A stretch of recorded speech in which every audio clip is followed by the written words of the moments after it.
sholat. Kalau walimah minimal nyewa gedung, ya Pak ya. Berarti hari ini walimah dengan mahalan mana? Walimah. Oke ya. Perempuan itu kadang-kadang Pak, walimahnya mentereng, tapi maharnya cuma sekedar seperangkat alat sholat. Ridho lagi ya Pak ya. Oke. Hari ini saya kasih pertanyaan lagi.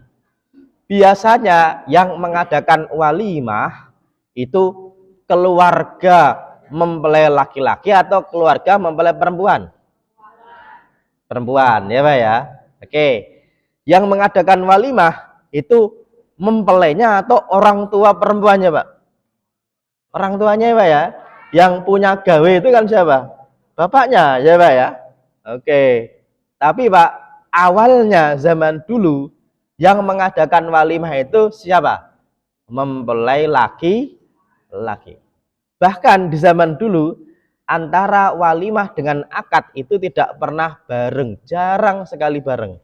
Ya Pak ya, kalau hari ini biasanya paginya akad ya Pak ya, siang sorenya apa? Walimah atau resepsi ya.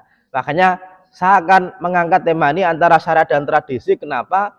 Karena ternyata ada sedikit perbedaan di zaman dulu, di zaman Nabi dengan hari ini. Ya, kita nanti akan membahas tentang pengertian, dalil, hukum, dan hal yang perlu diperhatikan. Kata walimatul ursi di Indonesia suka disingkat dengan kata walimah atau resepsi. Tapi walimatul ursi itu Pak berangkat dari dua kata, yaitu walimah dan al-ursi ya Pak ya. Oke. Kata walimah diambil dari kata al-walamu yang artinya pertemuan. Ya, pertemuan antara mempelai laki-laki dan perempuan.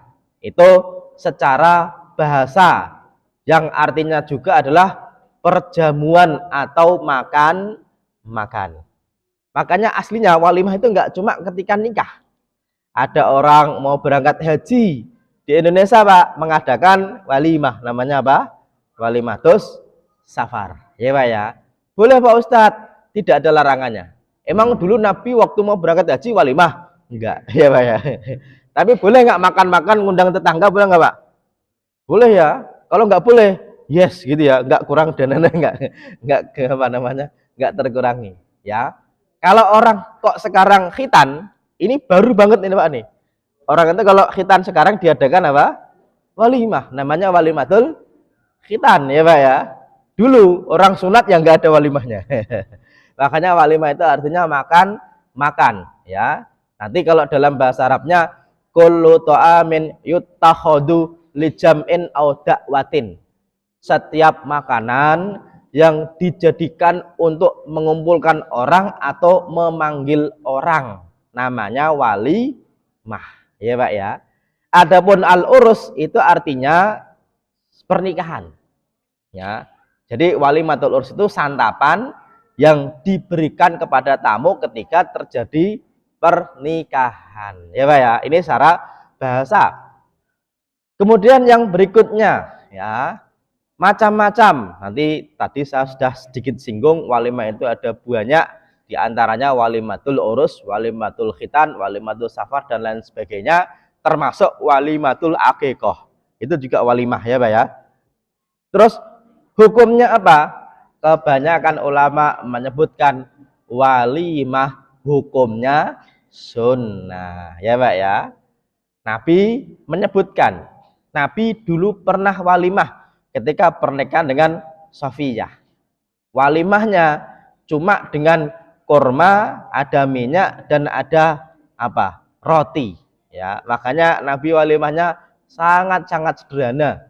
Ya, tapi Nabi juga pernah menyebutkan kepada salah seorang sahabat Nabi yang duitnya banyak, namanya Abdurrahman bin Auf. Abdurrahman bin Auf itu dulunya di Mekah itu kaya, hijrah ke Madinah miskin, mau dikasih tumpangan tempat nggak mau. Beliau cuma bilang, tunjukkan kepadaku pasar ya Pak ya. Dan ternyata orang itu gak, kalau sudah dari sononya itu potongan kaya, itu apa aja usaha itu kok bisa aja. Kira-kira kalau Bapak ini potongannya kaya atau enggak nih Pak?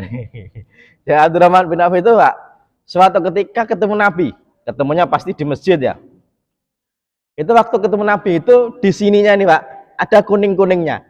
Zaman itu menandakan kalau dia tadi habis nikah. Tapi sekarang ini Pak, nggak ada. Karena itu tradisi Arab zaman itu. Boleh Pak Ustadz? Boleh ya Pak ya. Hanya tradisi yang sifatnya itu boleh.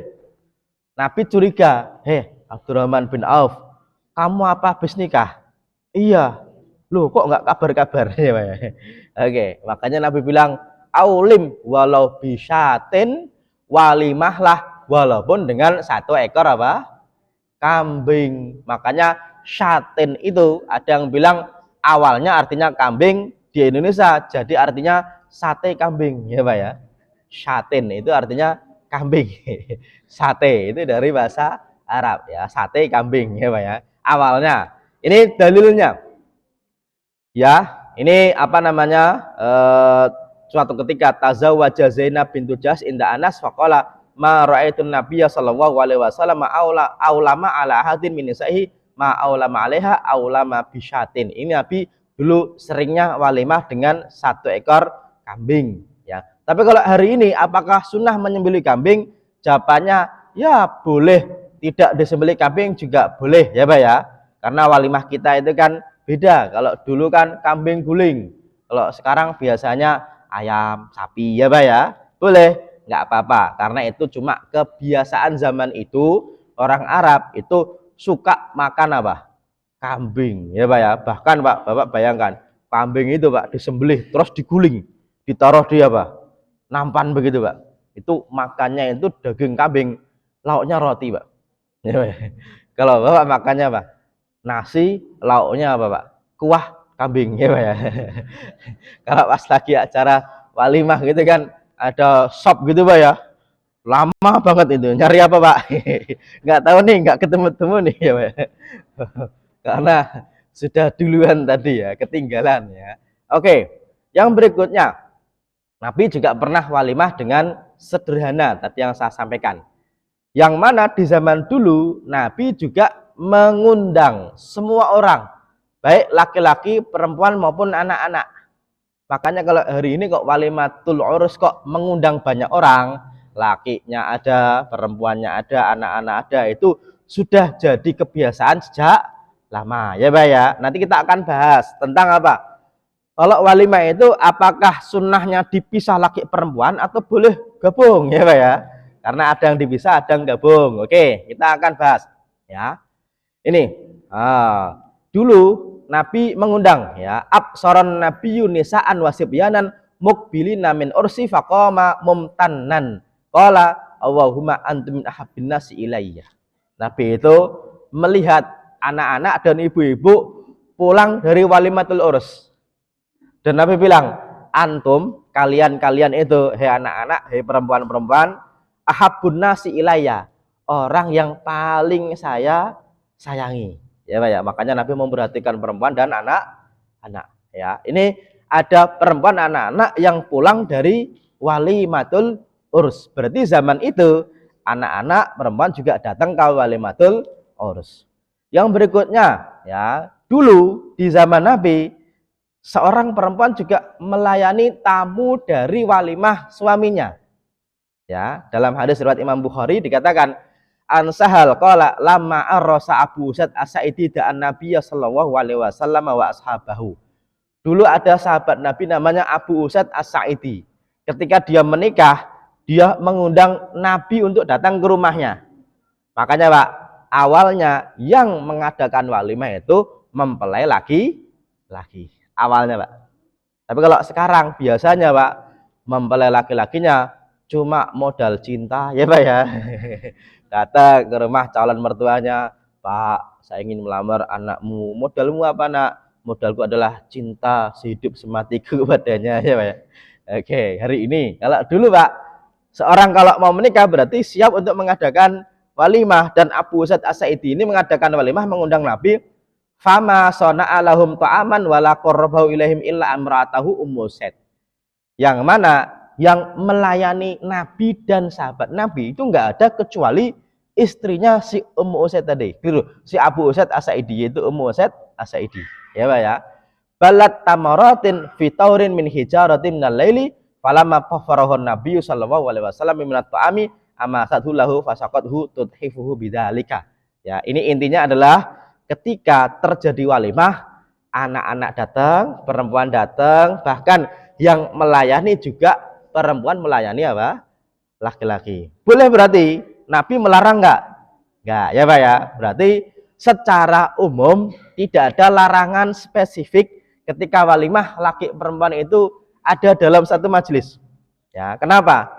Karena ternyata Pak, antara ikhtilat ya dengan kholwat itu dua hal berbeda. Apa itu?